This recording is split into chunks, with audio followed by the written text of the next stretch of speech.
협의혼을 한 아내분이 남편이 약속을 지키지 않는다, 재산 분할을 안 해준다. 사실은 이제 아내들은 대부분 남편의 뭐 소득이 얼마인지, 통장에 뭐가 들어있는지 그런 거 전혀 몰라요. 아니 그것도 확인 안 하고 협의혼을 하셨어요? 그러면 이제 그 사람이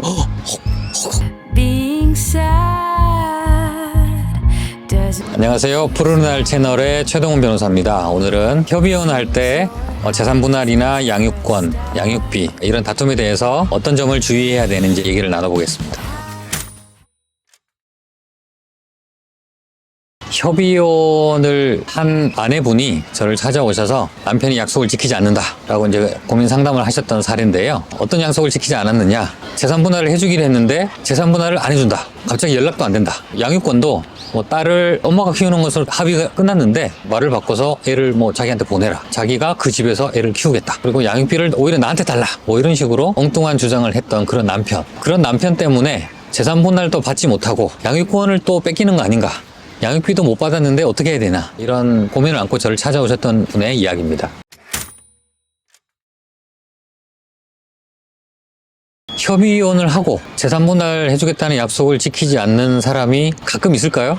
사실 더 많을 것 같아요. 아주 많습니다. 아주 많아요. 그것 때문에 아주 문제가 되거든요. 주로 이제 제가 너무 많은 상담을 받았는데 다 비슷비슷한 케이스였어요. 남편이 계속 이혼하자고 요구를 하는 거예요. 부인은 하기 싫어요. 왜? 그냥 살아. 우리 애도 있는데. 남편은 무슨 이유인지 모르겠지만 계속 이혼을 요구를 하는 거예요.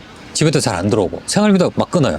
카드도 끊어버리고 계속 이혼하자고 조르는 거죠. 그래서 견디다 못한 이 아내가 결국은 그래 좋아, 그럼 이혼하고 재산 분할로 나 얼마 주고 애는 내가 키울게, 마지못해 이렇게 합의를 해줬는데, 그럼 재산 분할은 어떻게 할 거냐 그랬더니 나 재산 없어. 남편 얘기가 이 집이 뭐 내 거의 유일한 재산이냐, 나머지 뭐 빚밖에 없어, 이렇게 얘기하는 거죠. 사실은 이제 아내분들은 대부분 남편의 뭐 소득이 얼마인지, 통장에 뭐가 들어있는지 그런 거 전혀 몰라요. 아니 그것도 확인 안 하고 협의혼을 하셨어요?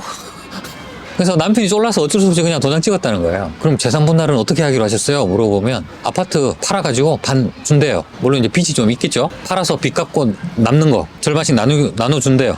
이렇게 얘기를 했다는 거예요. 그 제가 물어보죠. 안 팔면 어떻게 할 거예요? 그랬더니 말을 못해요. 팔겠죠. 언제요?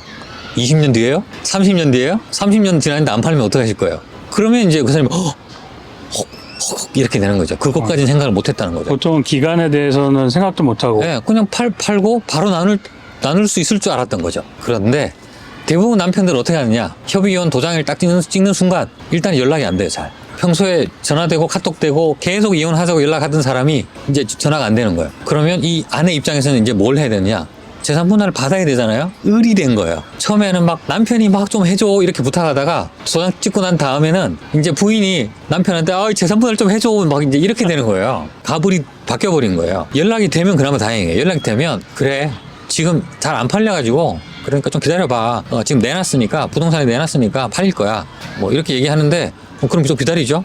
근데 1년 지나요. 왜 안 줘?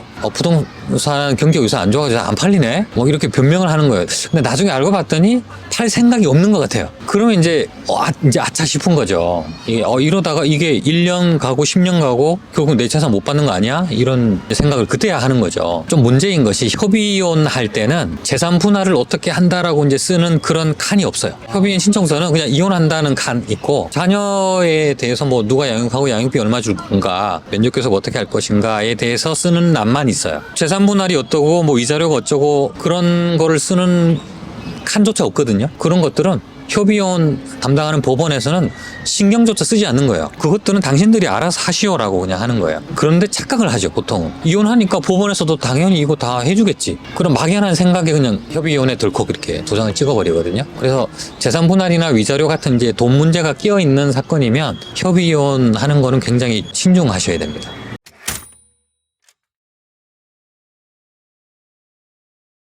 그런 문서로 되고 서로 서명한 게 있다면 네. 그걸로 강제 집행할 수 있는 방법이 있나요? 네.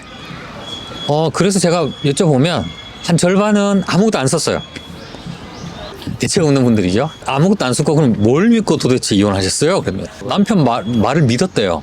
당연히 협의혼 할 때 도장 찍을 때 그렇게 약속했으니까 지켜야 되는 거겠죠. 이렇게 그냥 막연히 그냥 얘기하는 거예요. 뭐 연락도 안 되는데 뭘 지켜요. 양육비도 안 줄리는 사람이 태반인데. 그런데 그나마 나은 분들은 뭐라도 썼어요. 각서를 쓰던가 아니 뭐 합의서를 쓰든가 뭐 공증을 받거나 뭐 이렇게 했는데 그분들은 그나마 조금 나으신 분이에요. 그분들은 이제 마음 놓고 계세요. 공증을 받았대요. 합의 써서 공증을 받았대요. 그럼 제가 여쭤보죠. 공증 썼는데 왜 못 받고 계세요? 그러네요. 공증 썼는데 왜 못 받으세요? 공증 안 지키면 어떻게 하시려고 그랬어요? 물어보면 그건 모르겠는데요. 이렇게 나오는 거죠. 공증이라고 해서 뭐 그게 판결문이 아니거든요. 어떤 판결의 효력이 있고 그런 것이 않아요. 그냥 이렇게 서로 약속을 했다는 거를 확인하는 절차에 불과하거든요. 공증이 판결이 아닙니다. 그거를 너무 많이 오해를 하세요. 공증을 썼다고 안심할 수가 없는 것이 써놓고 공증 다 받아놓고 준다고 한 거 안 줘요. 그럼 어떻게 해야 될까요? 소송 다시 해야죠. 재산분할 소송 다시 해야 됩니다. 어차피 소송 다시 해야 되는 거예요. 그럴 거면 그냥 소송해서 이혼하고 재산분할 하지 뭐하러 협의이혼 한 번 하고 재산분할 소송 또 하고 일을 두 번 하나요? 그걸 사람들이 몰라서 그런 식으로 실수를 하는 거거든요. 공증을 했다, 뭐 합의서를 썼다고 무조건 안심할 건 아니에요. 물론 이제 합의서를 쓰고 협의이혼을 전제로 합의서를 써놨다면 이제 그대로 이행을 하지 않으면 이행하라는 민사소송을 하는 것이고, 다른 식의 또 뭔가 각서를 썼다면 재산분할 소송을 별도로 해야 되는 것이고, 어쨌든 소송을 해야 됩니다.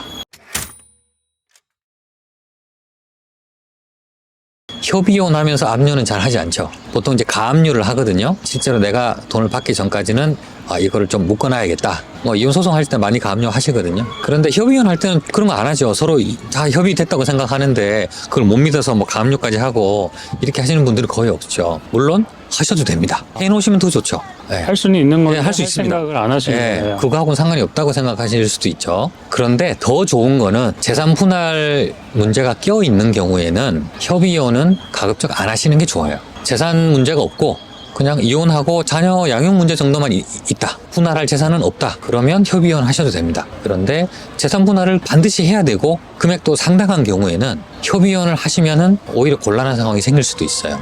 남편의 말만 믿고 효력도 없는 그런 각서 한 장 믿고 덜컥 이혼했다고 그게 잘 지켜질 것이라고 오해를 하시는 분들이 있거든요. 그건 잘 지켜지지 않을 경우에는 결국 또 소송을 해야 되는 문제가 생기기 때문에 다른 분들은 보통 이혼 조정을 합니다. 조정이라는 거는 재판 절차의 일종이지만 당사자가 합의된 대로 조정조서를 써주고 그 조정조서가 판결문의 효력이 있거든요. 이미 소송 다 한 거예요. 판결문 받은 거예요. 지키지 않으면 바로 강제 집행할 수 있죠. 남편의 뭐 예금 통장에 돈이 있으면 바로 빼올 수 있고, 아파트가 있으면 바로 강제 집행 신청해서 경매 넘겨버릴 수도 있고, 바로 강제 집행이 가능하기 때문에 조정 절차를 거치는 거를 권유를 드립니다.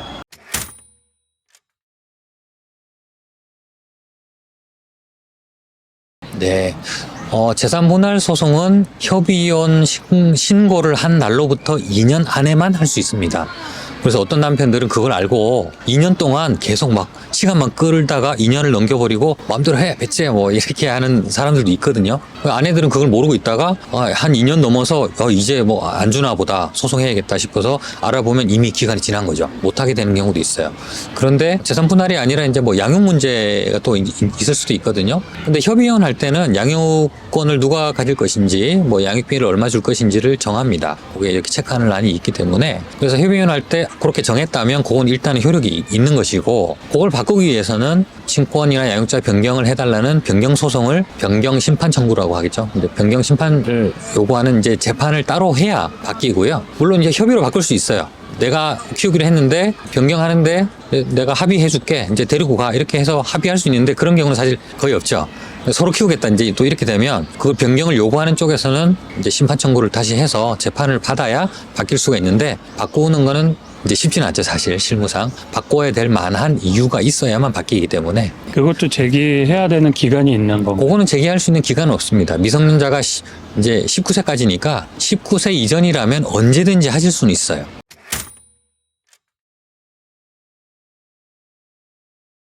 스트레스 받는 분들께 좀 조언을 부탁드립니다. 네.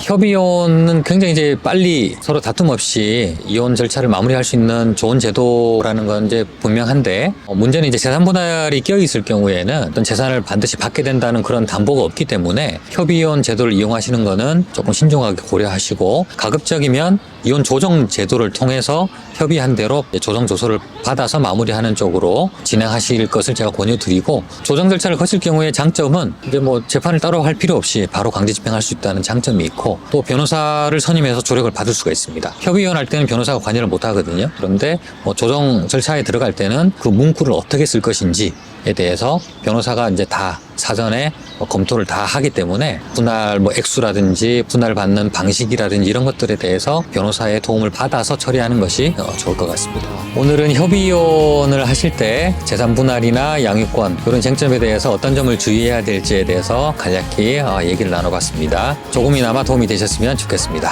감사합니다.